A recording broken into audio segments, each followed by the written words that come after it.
Welcome friends, आप सभी का नर्सिंग एरिना यूट्यूब चैनल पर दोबारा स्वागत करता हूं। आज हम डिस्कस करेंगे पार्ट सेकंड को।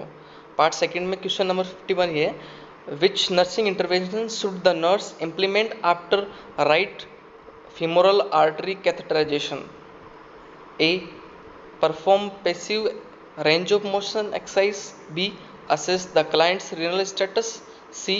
Keep the client in high Fowler position. Assess the gag reflex prior to the feeding the client. इसमें पूछा गया है कि अगर पेशेंट को राइट femoral artery catheterization हुआ है तो नर्सिंग इंटरवेंशन क्या होगा। तो ऑप्शंस आपके सामने देखे हम लोगों ने, तो इसमें राइट आंसर होगा assess the clients renal status. अगर रीनल स्टेटस ठीक है, इसका मतलब इंटरनल ब्लीडिंग नहीं हुआ है और हाइपोटेंशन नहीं है, तो पेशेंट का रीनल स्टेटस चेक करेंगे। तो ऑप्शन नंबर बी इसमें राइट हो जाता है। Next question 52, a client with paranoid schizophrenia has a delusion of persecution. He tells the nurse the CIA is out to get me, they are spying on me. The nurse best initial response is। एक patient है schizophrenia का जिसे delusion of prosecution है, तो ऐसा कौन सा response होगा जो नर्स का बेस्ट होगा। ऑप्शन देखते हैं। A. Don't want to hurt you. B. How would they spy on you here. C. Tell me how they retrying to get you. Option number D. I know the CIA would not want to hurt you. तो इसमें option number जो है C होगा, tell me how the retrying to get you. ये option जो बताता है कि पेशेंट को डेल्यूजन ऑफ परसिक्यूशन है, मतलब सस्पिशियसनेस जैसी बात इसमें आ रही है। अगला question 53, the most difficult part of the clients relationship is. अच्छा क्वेश्चन है। इसमें पूछा गया है कि इस ऑप्शन में से कौन सा ऑप्शन जो है मोस्ट डिफिकल्ट पार्ट है नर्स क्लाइंट रिलेशनशिप का। तो देखते हैं। A option, developing an awareness of self and professional role in relationship. B. begin able to understand and accept the client's behavior. C. accepting responsibility in identifying and evaluating the real need of the patient. D. remaining therapeutic and professional at the all time.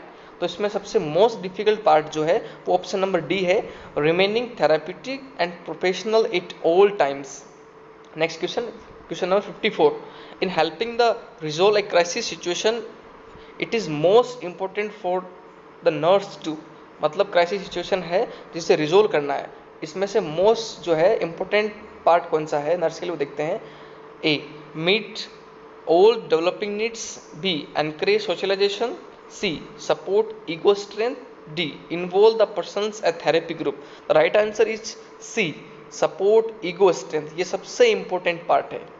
अगला question 55, the most important component of nursing care plan for a clients with organic brain disorientation would be. तो इसमें organic brain disorder कौन सा हो सकता है, इसमें important component है। A. An extensive re education program. B. Detail for protective and supportive care. C. The introduction of new leisure time activity. B. plan to involve the client in group therapy. The right answer is B. detail the protective and supportive care. Next question 56, in approaching a client during a period of great overactivity it is essential to. A option, use a firm, warm, consistent approach. B. anticipate and physical control the client's hyperactivity. C. allow the client to choose the activity in which to participate. D. let the client know the staff will not tolerate destructive behavior.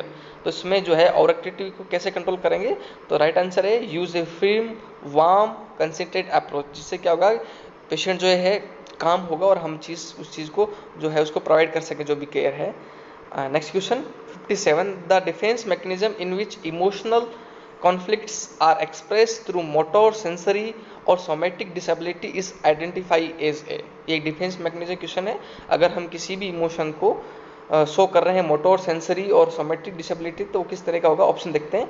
A. Dissociation. B. Psychomotor. C. Compensation. D. Conversion. तो इसका सीधा right answer होगा D, conversion. Conversion में emotionally जितने भी conflicts हैं उनको patient जो है मोटर और सेंसरी में कन्वर्ट करेगा। अगला question number 58, the false sensory perception in the absence of real external stimuli is called. बहुत अच्छा क्वेश्चन है ये, मोस्टली इल्यूजन और हेल्यूसिनेशन में पूछा जाता है। तो ऑप्शन है ए इल्यूजन, बी हेल्यूसिनेशन, सी डिसपर्सनलाइजेशन, डी डेजुआ। तो इसमें पूछा गया है कि अगर फॉल्स परसेप्शन हो रहा है वो ऑब्जेक्ट प्रेजेंट है या एब्सेंट है, तो इसमें एब्सेंट दिखा है। अगर एब्सेंट के साथ अगर उसको फॉल्स परसेप्शन होता है वो होता है हेल्यूसिनेशन, और अगर स्टिमुली प्रेजेंट है तब होगा इल्यूजन। तो इसमें एब्सेंट है, तो राइट आंसर होगा हमारा B, hallucination. Question number 59. A 19-year-old female is admitted to emergency department after being found unconscious. Her blood pressure is 82 by 50 mm of Hg. She is 5 feet 4 inch tall and weight is 35.8 kg. She appeared dehydrated and malnourished after regaining consciousness. She reports that she has a trouble eating lately and cannot remember when she ate the last 24 hours. She also stated that she had irregular menstrual period for the past 1 year. She is convinced she is fat and refuse food. The nurse suspect that she is a case of। तो question काफ़ी बड़ा है, इसका simple सा मतलब ये है कि पेशेंट्स जो है उसकी बायोडाटा दे रखे है, उसमें ईटिंग हैबिट्स के बारे में बता रखा है और ईटिंग हैबिट्स में वो रिफ्यूज़ कर रही है फेट्स वगैरह को। तो इसमें ऑप्शन देखेंगे और हम चूज़ करेंगे तो राइट आंसर क्या होगा। Bulimia nervosa A option, B schizophrenia, C reactive depression, D anorexia nervosa. इसमें दो ऑप्शन तो अपन कैंसिल कर सकते हैं, बी और सी। सिजोफ्रेनिया नहीं है, रिएक्टिव डिप्रेशन नहीं है। अब नर्वोसा एनोरेक्सिया बचा है और बुलिमिया नर्वोसा, तो इसमें राइट आंसर होगा एनोरेक्सिया नर्वोसा।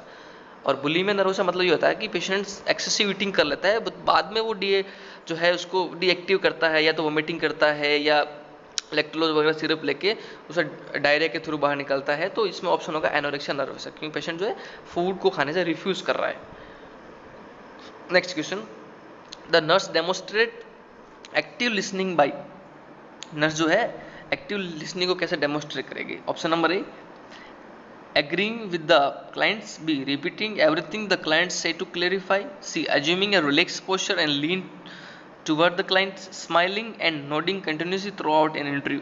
तो एक्टिव लिसनिंग को हम ये आइडेंटिफाई करेंगे अगर assuming a relaxed posture and leaning towards the client, अगर आराम से पेशेंट बैठा है और आपकी बात ध्यान से सुन रहा है, इसका मतलब वो है एक्टिव लिसनिंग में है। तो ऑप्शन नंबर सी इसमें राइट हो जाता है। Question number 61. Which assessment finding would lead to nurse the suspect that a patient's IV has infiltrate? Good question। ये भी क्वेश्चन काफ़ी बार एग्जाम पूछा जाता है। अगर IV इन्फिल्ट्रेट हो रहा है तो इनमें से कौन सा ऑप्शन राइट होगा। तो ऑप्शन देखते हैं। A in the past hours only 50 ml of fluid has infused. B the insertion site is red hot and swollen. C the patient's temperature has risen to 38.3 degree centigrade. D. The site is pale, cool, swollen and painful. The right answer is D. The site is pale, cool, swollen, painful. तो वो infiltration को show करता है। अगला question 62.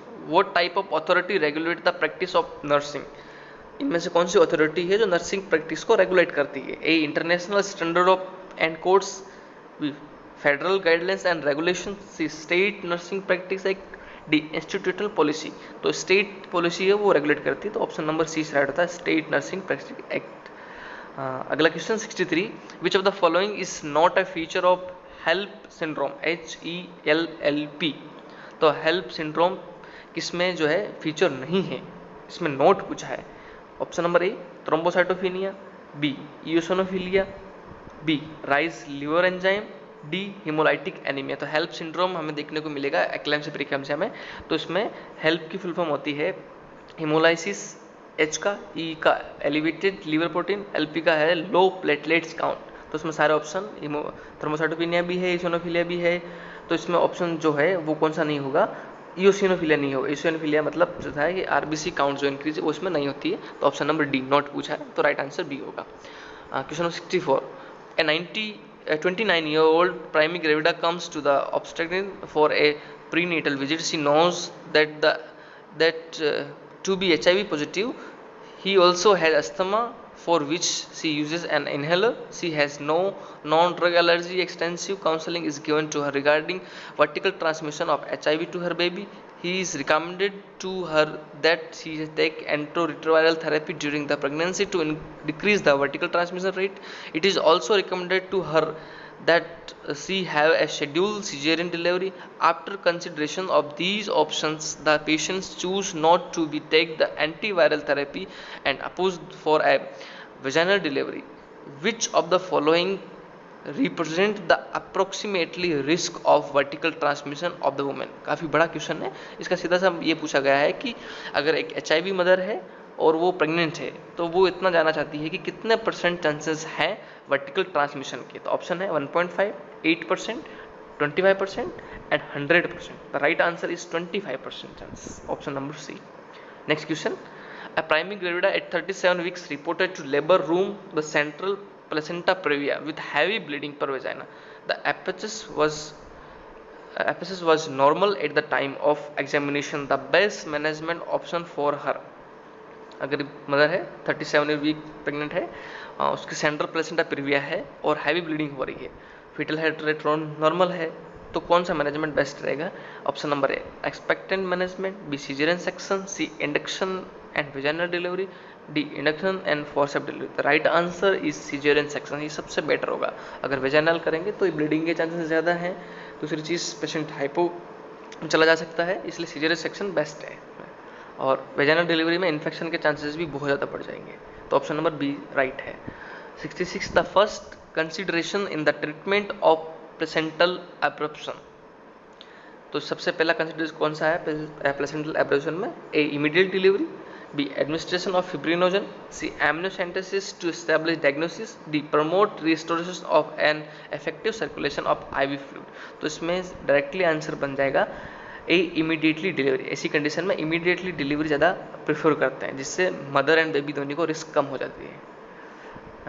Question number 67, A case of 35 weeks pregnant with polyhydramnios and marked respiratory distress is managed by। Good question है। अगर 35 weeks pregnant है और पोलीहाइड्रोएमनियोस, तो इनमें से कौन मैनेज करेंगे? IV frusemide, B saline infusion, amniocentesis and ARM।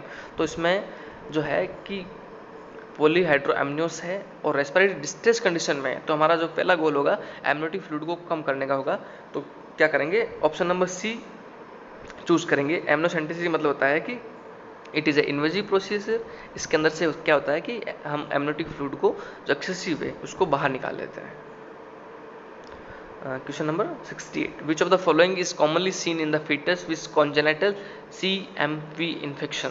CMV means cytomegalovirus infection. जो टोर्च इन्फेक्शन है TORACH, जो सी ऑप्शन है वो CMV का होता है, साइटोमेगालोवायरस का। इसमें कौन सा देखने को मिलेगा? Option number A colitis, B myocarditis, C blood dyscrasias और D pulmonary cyst. The right answer is C blood dyscrasias. अगला question, paracervical block is associate with the danger of. बहुत अच्छा क्वेश्चन है, ये भी क्वेश्चन बहुत इंपॉर्टेंट है। जो पैरासेराविकल ब्लॉक है वो किससे रिलेटेड जो है डेंजर पाया जाता है? देखते हैं option A inhibiting of labour, B foetal bradycardia, C increase blood gas, D atony of uterus. तो इसमें जो डेंजर एसोसिएशन वो है foetal bradycardia, option right B. Third question number 70, third degree perineal tear is involve of. तो third degree perineal है वो कहाँ तक इन्वॉल्व होता है? वो देखते हैं। A vaginal mucosa, B urethral mucosa, C levator ani muscle, D anal sphincter. तो इसमें जो राइट आंसर है वो एनल स्पेक्टर है। इसमें मिस प्रिंट है, थोड़ा इसको ठीक कर लीजिएगा। इसमें डी एनल स्पेक्टर तक अगर इन्वॉल्वमेंट है तो वो थर्ड डिग्री तक है। Question number 71, A nurse you teach a client has had surgery of increase which nutrition to help the tissue repairment. अच्छा क्वेश्चन, न्यूट्रिशन क्वेश्चन है। इसमें पूछा गया है कि इनमें से कौन सा न्यूट्रिएंट है जो टिश्यू रिपेयर में हेल्प करता है? तो option A fats, B proteins, C vitamins, D carbohydrates. तो प्रोटीन्स जो है वो टिश्यू रिपेयरमेंट के हेल्प करता है, तो डायरेक्टली अपन बी ऑप्शन को चूज कर सकते हैं। अगला question 72, during the orientation phase of the helping relationship the nurse might do which of the following? Option number A discuss the cards and the floors in the room. B, review the client's history to identify possible health concerns. C, work together with the client to establish goal. D, use therapeutic communication to manage the client's confusion. तो सबसे पहले इसमें orientation phase का पूछा है, तो कोई भी चीज़ ओरिएंटेड करते हैं उसमें जनरल सी चीज़ करते हैं, जिसमें बिहेवियर या अदर आउटर चीज़ों को देखा जाता है। तो इसमें ऑप्शन नंबर जो है A, discuss the cards and the floor in the room. सबसे पहले रूम में एंट्री करेंगे, कार्ड्स के बारे में, फ्लोर्स के बारे में डिस्कस करेंगे, जिससे क्या होगा कि जो नर्स पेशेंट रिलेशनशिप है उसमें और ज़्यादा ट्रस्ट डेवलप होगा। और इसमें ओरिएंटेशन फेज के बारे में पूछा गया है, तो अपन ऑप्शन नंबर ए को चूज करेंगे, तो राइट आंसर ए होगा इसमें। Next question, question number 73, a clients need to learn to use a walker, acquisitions of the skill will require learning in the. अगर हम वोकर यूज करने के लिए बता रहे हैं तो ये किस टाइप की स्किल है? ए, affective domain, B, cognitive domain, C, psychomotor domain, D, attention domain. The right answer is psychomotor domain.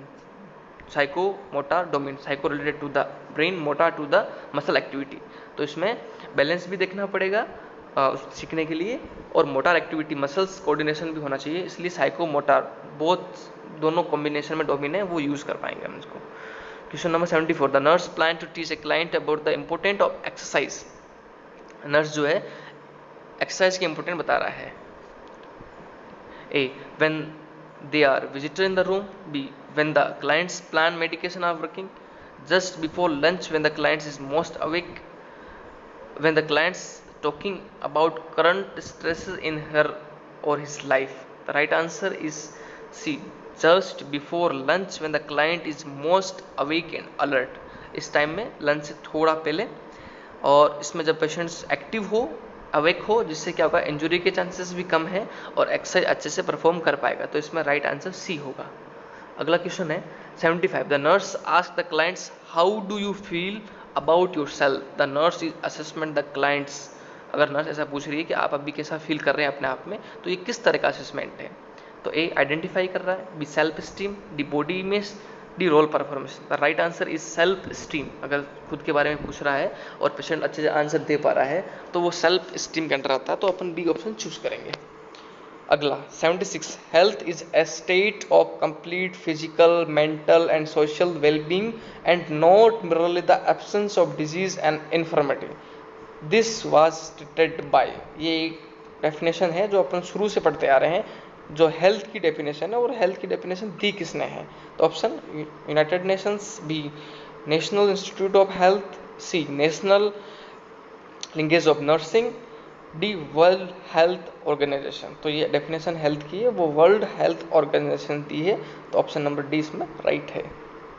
Next question 77, A 26-year-old primary graduate woman comes to the labor and delivery ward a term with regular painful contraction. Her parental course was unmarkable. She was a past medical history suggestive of mitral valve prolapse with regurgitations, which is demonstrated on echocardiography. She takes no medication and no allergy to medication.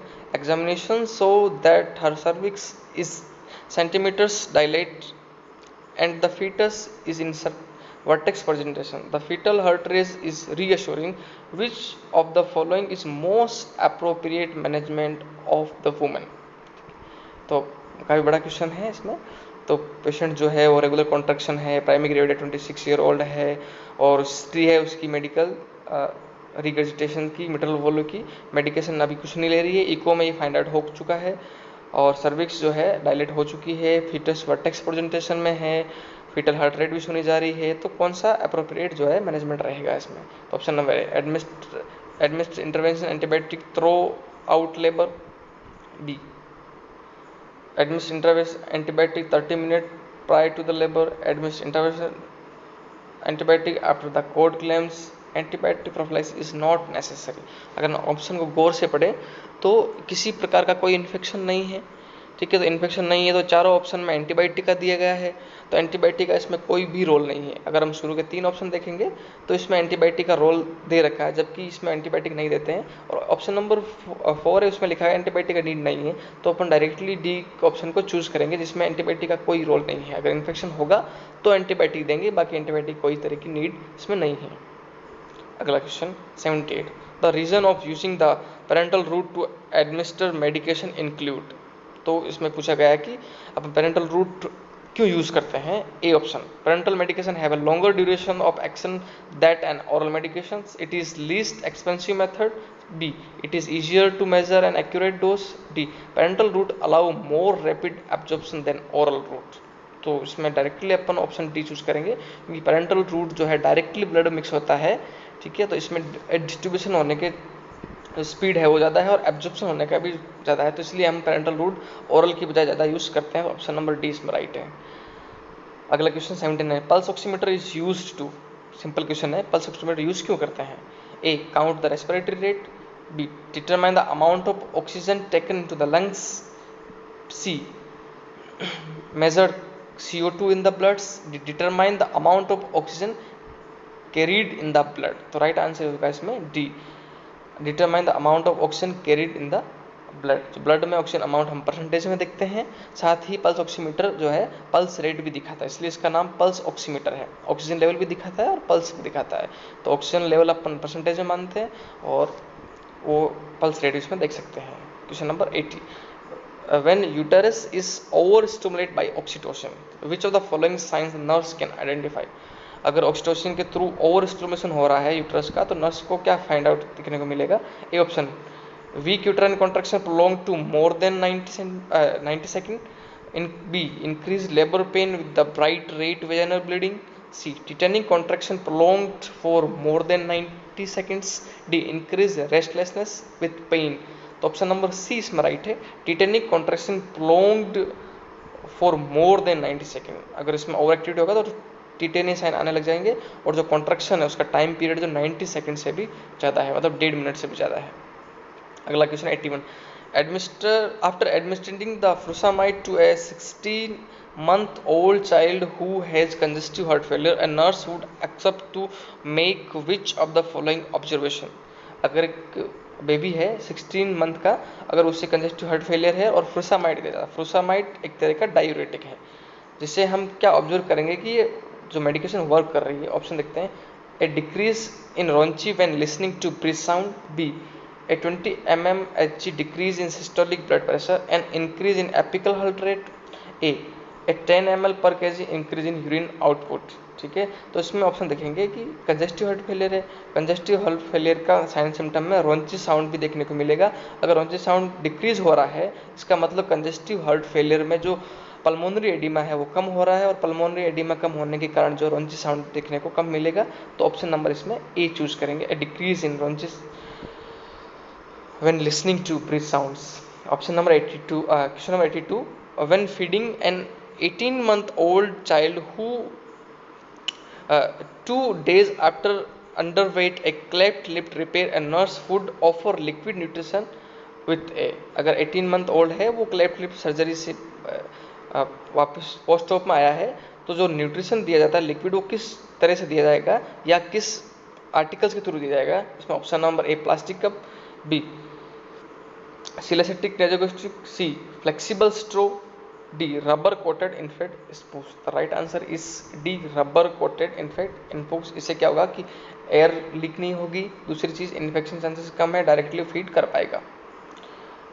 Question number 83, A parents tell a nurse my 3-month-old infant recently passed several that resemble Clemby red jelly. Based on the information, the nurse should accept the client has developed। अगर stool जो है वो jelly type का है तो इसमें किस तरह की डिजीज हो सकती है बेबी में। ए, ये जे का क्वेश्चन है, A celiac disease, B biliary disease, C intussusception, D ulcerative colitis. The right answer is intussusception. अगर इंटूससेप्शन है वो है तो उसमें जेली लाइक स्टूल देखने को मिलेगा। अगर हिस्पर्ग डिजीज है तो उसमें अपन डिफरेंट अपन देख पाएंगे। 84, a 6-month-old infant has recently begun cereal feeding. Which of the following manifestations would support a nursing diagnosis of infective infant feeding pattern? अगर 6-month-old बेबी है और सीरियल फीडिंग स्टार्ट किया गया है तो इसमें कौन सी चीज़ आइडेंटिफाई करेंगे कि जो है वो फीडिंग पैटर्न जो इनएफेक्टिव है। तो option A frequent loose stools, B increase abdominal girth, C persistent tongue thrusting, D. lengthened time between meals. The right answer is C. persistent tongue twisting देखने को मिलेगा. 85. During the 1 minute Apgar assessment, a newborn has a heart rate of 120 beats per minute, lusty cry, acrocyanosis, and minimal flexion of extremities. A nurse would give the newborn's Apgar score. Apgar score एक score होता है जिसमें baby की जो है wellness को देखा जाता है कि बेबी किस तरह का हेल्दी है, साइनोसिस है, बहुत सी इसमें क्राइटेरिया है. इसका हाईएस्ट स्कोर जो 10 होता है वो देखते हैं. Option number A6, B7, A8, D9. तो देखते हैं. हार्ट बीट 120 है, लस्टी क्राई है, बस एक्रोसाइनोसिस देखने को और मिनिमल फ्लेक्शन है. तो इसमें ऑप्शन में अपन जो है वो 8 राइट करेंगे. इसमें थोड़ा सा मिसप्रिंट है, इसमें 8 ऑप्शन जो है राइट होगा. 86. A child is begin discharge from the surgery with a diagnosis of acute glomerulonephritis. Which of the following measure would a nurse include in home care plan? अगर पेशेंट जो है वो acute glomerulonephritis है तो home care plan में क्या nurse जो है एडवाइस करेगी? A. restricts fluid intake, B. daily weight, C. maintain strict bed rest, D. limit visitors. The right answer is weight daily, क्योंकि इसमें जो है यूरिन आउटपुट की प्रॉब्लम आएगी. अगर यूरिन आउटपुट प्रॉब्लम आएगी तो वेट डेली चेक करना है, जिससे पता पड़ेगा कि कितना फ्लूइड एक्यूमुलेशन डेली हो रहा है. Option number question number 87. Which of the following nursing diagnosis would be given priority in care plan of a newborn at over 1 over of age? 1 over age में है तो सबसे ज़्यादा प्रायोरिटी क्या होगी नर्स को? तो देखते हैं केयर प्लान में. A. Risk of infection, B. Alter nutrition, C. Ineffective thermoregulation, B. Impaired skin integrity. अगर आप शुरू की 1 घंटे की बात करें तो जो मेन गोल होगा नर्सिंग केयर प्लान का वो होगा टेम्परेचर मेंटेन करने का. तो ऑप्शन नंबर सी है इनइफेक्टिव थर्मोरेगुलेशन राइट होगा इसमें. अगला question. Non verbal communication involve जो है, वर्बल मतलब हम बोल के कम्युनिकेट कर रहे हैं, नॉन वर्बल मतलब कुछ साइन से बताते हैं, इशारों से बताते हैं, वो नॉन वर्बल के अंडर आता है. तो कौन सा ऑप्शन ऐसा चूज करेंगे? A option assert yourself, B choosing words carefully and presenting them, C skills need to report building and decision making, D conveying one's feeling through body language. तो सीधा सा है, हम लैंग्वेज को बॉडी लैंग्वेज के through show कर रहे हैं, तो राइट आंसर डी होगा, conveying one's feeling through body language. Question number 89. Which of the following objects assessment data will the nurse obtain before administering a prescribed opioid medication to a patient? अगर patient को ऑपोइड medication देना है तो इससे पहले nurse क्या assess करेगी? Option देखते हैं. Pain level as state by patients, B any nausea the patients may be feeding, C respiratory rate, D colour of the skin. The right answer is C respiratory rate. Because of जितने भी ऑपोइड medications हैं वो respiratory centre को depress कर सकते हैं. इससे हम रेस्पिरेटरी रेट चेक करेंगे. अगर रेस्पिरेटरी रेट पहले से ही कम है तो इसको होल्ड करेंगे, और अगर रेस्पिरेटरी ठीक है तो इसको दे पाएंगे. तो नर्स असेस यही करेगी ऑपोइड देने से पहले रेस्पिरेटरी रेट को. ऑप्शन नंबर सी इसमें राइट है. Next question, question number 90. The best way to check the patency of arteriovenous fistula for haemodialysis.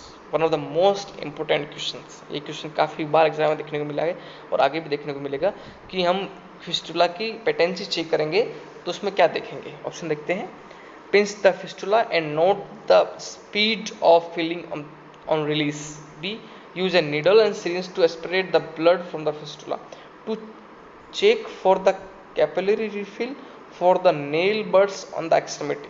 D. palpate the fistula throughout its length, assess for a thrill.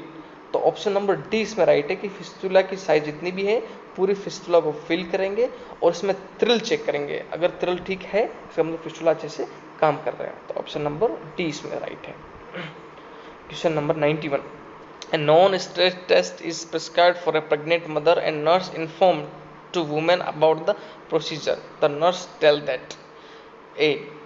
अगर हम उसको non stress test कर रहे हैं तो nurse generally women को क्या बताएगी वो देखते हैं. A ऑप्शन है the test is an invasive procedure and required that informed consent to be sign. B. The test will take about 2 hours after procedure is completed. C.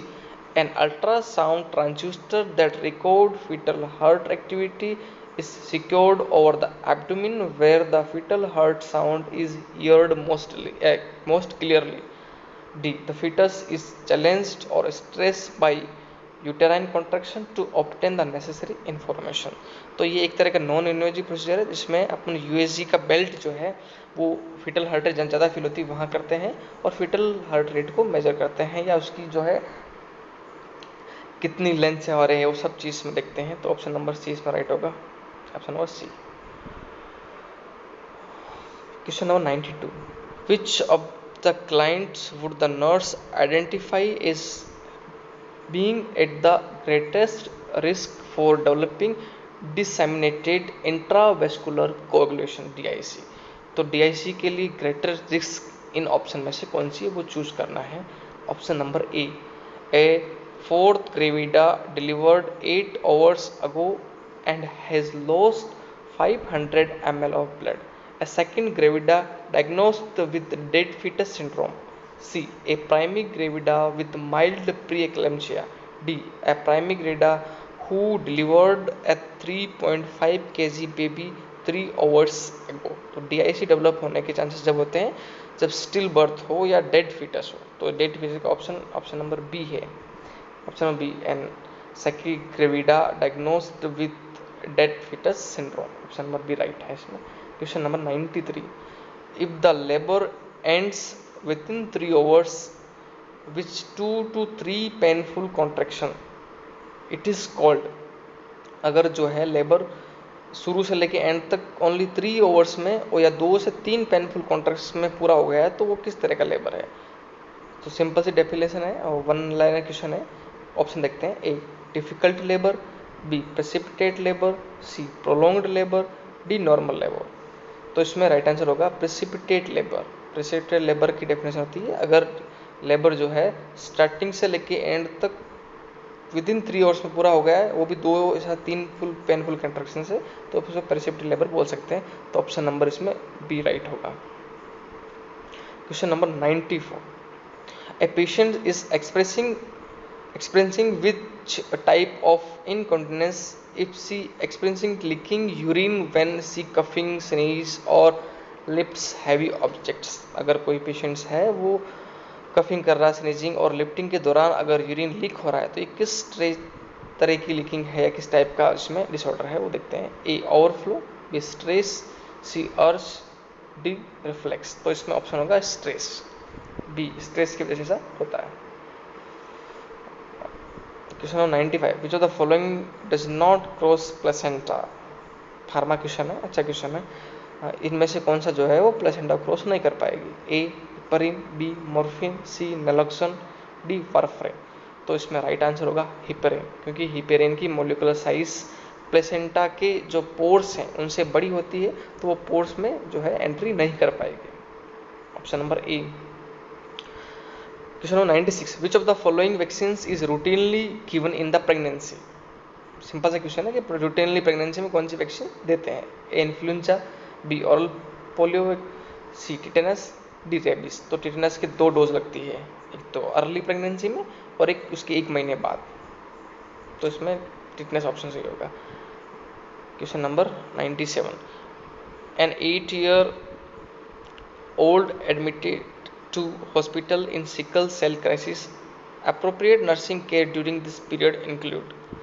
अगर sickle cell anaemia crisis की patient है वो admit है तो इसमें कौन सा जो है नर्सिंग केयर सबसे अप्रोप्रिएट होगा। Option number A administer the analgesic, C cold compress painful joints, C restrict fluids until crisis is over, active range of motion exercise to all joints. तो ऑप्शन नंबर ए राइट है क्योंकि इसमें painful condition बहुत ज़्यादा होती है तो painful हम प्रायोरिटी में रखेंगे और ऑप्शन नंबर ए इसमें राइट मानेंगे, administration of analgesic. Question number 98, a child has been prescribed to 40 ml of fluid to administered by micro drip site over 6 hours, the nurse will regulate IV it। Numerical question है, अगर 240 ml prescribe किया गया है, drip माइक्रोसेट है और 6 our में complete करना है तो किस तरह से करेंगे अपन। तो drop factor is equal to 240 into micro drop है तो 60 अपॉन 6 आवर है, इसको मिनट में कन्वर्ट करेंगे तो 6 इंटू 60, तो जो ऊपर वाले 60 है वो नीचे वाले 60 से कट जाएंगे, तो 240 के अंदर हम 6 का डिवाइड करेंगे तो राइट आंसर होगा इसमें 40 ड्रॉप पर minute, option C. Question number 99, which of the following behaviour by a 36-month-old child supports a diagnosis of altered growth and development. इनमें से कौन सा ऑप्शन ऐसा है जो 30-year-old चाइल्ड परफॉर्म नहीं कर पा रहा है, तो अपन मानेंगे कि अल्टर्ड है। Option number A, walks holding in to furniture, B sits down from a standing position, A can push and pull toys, D throws a ball overhead. Option number A right है, walks hold into furniture. अगर furniture के सारे नहीं चल पा रहा है तो अपन मानेंगे कि जो है वो डेवलपमेंट अल्टर्ड है। And the last question of this paper, question number 100, 25-year-old male patient has sweating, palpitation and found to have blood sugar of 45 mg per dl. Multiple similar episode has been recorded in past, corrected with glucose. Nurse caring for this patient should consider which of the following diagnosis. अगर sugar level repeatedly इतनी बहुत कम हो रही है, ये hypoglycaemic condition है, तो repeatedly ऐसी किस कंडीशन में हो सकती है वो देखते हैं। ए वीआईपीओमा, इंसुलोमा, गैस्ट्रियोमा एंड ग्लूकोनोमा।